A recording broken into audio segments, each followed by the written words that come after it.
j'entende quelque chose de Kevin Vauquelin. Faut tout gérer sur cette ligne de départ. Attendez, je me mets les mains là. Mais laissez-le, il se met les mains là. Allez-y. Allez. Effectivement, il y a une forêt de... Bon bah Kevin, comment ça s'est passé aujourd'hui? Raconte-nous cette journée difficile parce que les conditions étaient... J'ai rien entendu du coup. Racontez-nous cette journée qui n'a pas été facile vu les conditions et puis c'était une étape déjà sur le papier très compliquée. Comment vous l'avez vécu?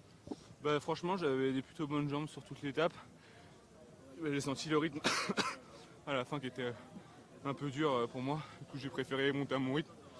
Je me suis battu jusqu'à la fin. Mais non, c'était une bonne journée. Franchement, j'avais mes équipiers autour de moi. On était placés très haut dans le peloton. On s'est battu pour notre place et bon, c'était une bonne journée. Vous perdez peu de temps sur les gros favoris finalement, vous êtes juste derrière. Avec le brouillard, je voyais rien, mais j'ai donné tout ce que j'avais. Voilà, j'ai dit que je donnerais tout. Et c'est ce que j'ai fait. Je crois que je prends pas trop de temps sur certaines personnes, donc c'est plutôt bien. Et je pense que je bouge pas au général, vu que Remco a abandonné, mais je pense que quelqu'un est passé devant moi. Je sais plus qui, bref. Ouais. Non, c'était une des plus grosses étapes probablement du tour. Et réussir à être là, avec 5000 mètres de dénivelé, je n'aurais jamais parié ça début d'année, ou même juste avant le tour, donc je pense que c'est que du positif. T'es un peu rassuré sur la durée, hier t'étais pas très content de tes jambes, t'as connu une journée difficile, c'est ce que tu disais. Ça te rassure un petit peu pour la suite aussi? Ouais, non, c'était bien, même ce qui me rassure pas, c'est qu'il faut se mettre à bloc tout le temps, tout ça. C'est vraiment dur. Mais non, bah franchement, je suis content du niveau que j'ai eu aujourd'hui. Parce que j'enchaîne les jours et finalement les jambes sont toujours là. En tout cas, j'arrive à être pas trop loin du groupe leader, donc je pense que c'est un gros step dans ma carrière. Kevin, tu disais Remco a abandonné, le maillot blanc. J'imagine que c'est pas mal de l'avoir sur les épaules si jamais tu peux l'avoir. J'avais l'objectif de voir, j'ai senti les bonnes jambes, sinon on sait jamais dans le dernier col. Voilà, après c'était légèrement long pour l'instant pour moi. J'ai encore beaucoup de travail, mais je pense que je suis encore dans le jeu. Il reste une semaine.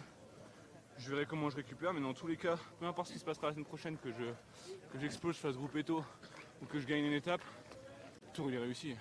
Franchement, l'équipe Arkea et Mille Hotel, on est devant sur le peloton toute la journée. On filtre les coups, on arrive à se battre. Franchement, qu'est-ce qu'on peut vraiment demander de plus en fait? On n'aurait jamais parié ça avant de venir. Et on a vraiment beaucoup travaillé. Je pense encore à Ewen et moi, on était en salle là-dessus. Christian qui était dans ses stages, Raoul pareil, tous les coureurs, Clément Venturini, Mathieu Silva, on a tous bossé comme... je ne vais pas dire les mots, mais on a beaucoup bossé. Et donc le travail paye, donc c'est juste trop bien et on arrive à mentalement rester dedans.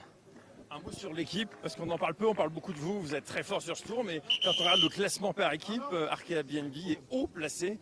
C'est une vraie belle surprise ça aussi de vous voir si haut.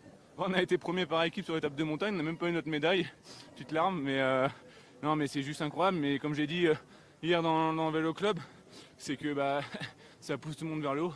Ils me poussent vers le haut parce qu'ils sont là très loin dans la course. Ça me donne, là je pense qu'à eux quand je suis dans les derniers kilomètres en train de m'arracher complètement, parce que c'est grâce à eux que j'en suis là. Et je pense que c'est juste un cercle vertueux et on se tire tous vers le haut. Quand vous avez quand même Arnaud Desmarques à 87 victoires professionnelles, où j'ai son bidon chez moi parce que j'avais été voir un critérium qui roule pour vous, qui se met la tête dans le vent, alors que sans arrière-pensée pour ses sprints le lendemain, je pense que ça montre totalement l'état d'esprit qu'on a. Merci beaucoup, monsieur. Merci Kevin. Merci Kevin.